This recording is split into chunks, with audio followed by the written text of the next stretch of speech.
मतमोजणी सुरू झाली। ही यादी आमच्या आरोनी आमच्या लोकांना सही शिक्क्या सहित मशीनीच्या नंबरासहित दिली।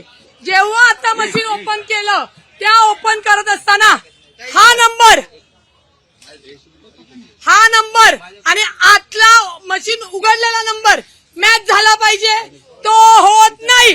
जर समजा त्यांनी ही लिस्ट आम्हाला दिल्यानंतर मशिनरी बदलल्या, काही टेक्निकल प्रॉब्लेम आले, आपण समजून घेऊ, तर मग ती बदललेली लिस्ट आम्हाला का देण्यात आली नाही। आणि ते सांगतात एखादी प्रिंट मिस्टेक होऊ शकते। आय एम ऍग्री, एक मशीन होईल, 7-7 आणि 8-8 मशीन प्रिंट मिस्टेक होतात,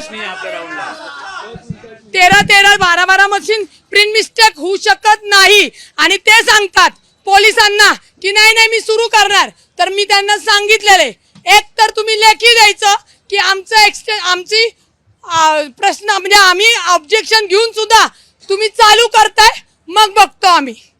ही अशा पद्धतीने आम्ही मोजणी थांबवलेली आहे। ज्या मशिनी आमच्याकडे रजिस्टर केलेल्या आहेत म्हणजे त्यांच्या सही शिक्क्यानी, त्या मशिनीच बदलल्यात, तर हे मतदान कुणाचं आहे? मग कुणाचं का बदललं तुम्ही? कुणी अधिकार दिला तुम्हाला? आणि जर बदललं तर रात्रीतनं तुम्ही बोलवायला पाहिजे होतं उमेदवार। आम्ही रस्त्यावर तिथं पडलोच ना तुमच्या इथं। काही मशीनवर रिपेअर लिहिले, रिपेअर उमेदवारांना न सांगता मशीन बदललेत का? एक्झॅक्टली। आणि का बदलल्या ते काय त्यांचं तुम्हाला सांगण्याची गरज नाही। जर टेक्निकली प्रॉब्लेम आले तर आम्ही समजू शकतो की तुम्ही बदलल्या, मग ही बाबा मशीन बदलली त्याच्याऐवजी ही दिली, ती नवीन लिस्ट आम्हाला द्यायची होती। तुम्हाला ताण होता, तुम्ही झोपले नाही आणि तुमचं हे झालं आणि ते पूर्ण करायचं, त्याच्यासाठी नाहीये निवडणूक। निवडणूक ही संविधानाने लोकशाहीने पारदर्शकपणे झाली पाहिजे। आता कुणाचं चालणार नाही, कमळ नाही, फुमल नाही, टुमल नाही। आणि जर त्या लोकांनी जर तुम्हाला सांगते प्रेशर आणलं तर डबल प्रेशर आपण आणायचं श्रीलंकेसारखं यांच्यावर। बघू पोलीस पण काय करतात ते। जे करायचं कायद्याने करायचं। आणि कुठल्या कार्यकर्त्यांनी, एक कार्यकर्ता बोलत असताना दुसऱ्यांनी बोलू नका।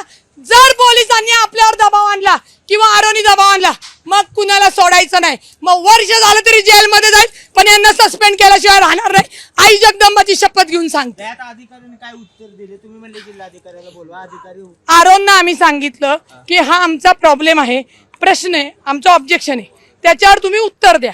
त्यांचं काम आहे आमचं टेक्निकली आम्हाला उत्तर देणं।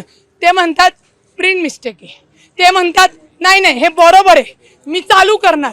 मग आम्ही त्यांना म्हणलं ठीक आहे, तुम्ही चालू करता म्हणलं ना, आम्हाला लेखी द्या की आम्ही हे ऑब्जेक्शन घेऊन सुद्धा तुम्ही म्हणताय मी चालू करणार।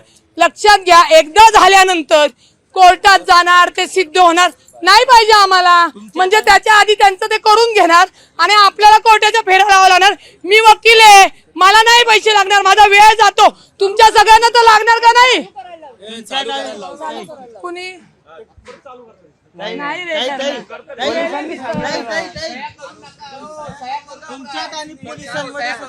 नाही पोलिसांना आम्ही सांगितलंय, तुम्ही पोलिसांना आम्ही सांगितलंय आरोचं ऐकून तुम्ही बेकायदेशीर प्रक्रियेला बळी पडू नका, नाहीतर मग आमचा उद्रेक झाल्यावर त्याला कारणीभूत पोलीस प्रशासन असेल। पण पोलिसांनी कायदेशीर मार्गानेच आम्हाला सगळ्यांना म्हणजे आम्हाला पण आणि आरोला पण न्यायाच्या प्रक्रियेतच प्रक्रिया पूर्ण करण्याचे त्यांचं कर्तव्य आहे। नाहीतर सगळ्या जेवढे पोलीस आहेत सगळे तुम्ही शूटिंग काढा, त्यांच्यावर पण मी रिट दाखल करेन।